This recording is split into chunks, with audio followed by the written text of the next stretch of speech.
Hi friends, ఇవాళ వచ్చేసి మనకి ఏంటంటే సిమెంట్ బ్రిక్స్ గురించి నేను మీకు ఎక్స్ప్లెయిన్ చేయబోతున్నాను అనమాట. కంపేరింగ్ అంటే మనం యూజువల్గా రెడ్ బ్రిక్స్, సిమెంట్ బ్రిక్స్ ఈ రెండు యూజ్ చేస్తాము. యాక్చువల్గా రెసిడెన్షియల్ పర్పస్కి ఎక్కువ మంది చాలామంది రెడ్ బ్రిక్స్ యూజ్ చేస్తారు.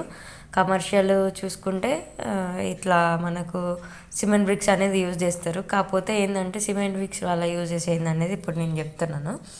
సో ఈ సిమెంట్ బ్రిక్స్ యూజ్ చేయడం వల్ల ఏంటంటే మనకు చాలా తొందరగా మనకు వర్క్ అనేది తొందరగా కంప్లీట్ అవుతుంది. అలాగే మనకు ఏదైతే వర్కర్స్ ఉన్నారో చాలా యూస్ఫుల్గా ఉంటుంది, అంటే చాలా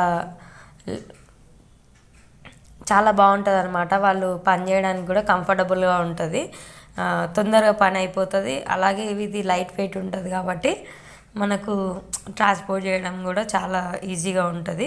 అలాగే ఇవనేది మనకు సిమెంట్ బ్రిక్స్ అనేది డిఫరెంట్ సైజెస్ ఉంటుంది.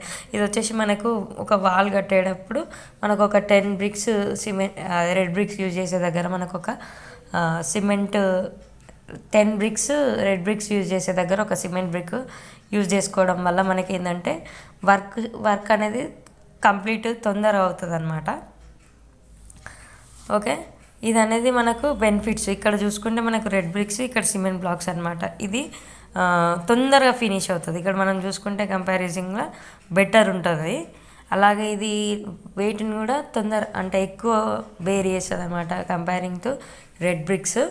ఫినిషింగ్ కూడా స్మూత్ ఉంటుంది కాబట్టి మనం ఎక్కువ ఫినిష్ చేసేయాల్సిన అవసరం ఉండదు. ఓకే, ఇది మనకి సిమెంట్ బ్రిక్స్ యూజెస్ అనమాట. Okay, thank you for watching my video.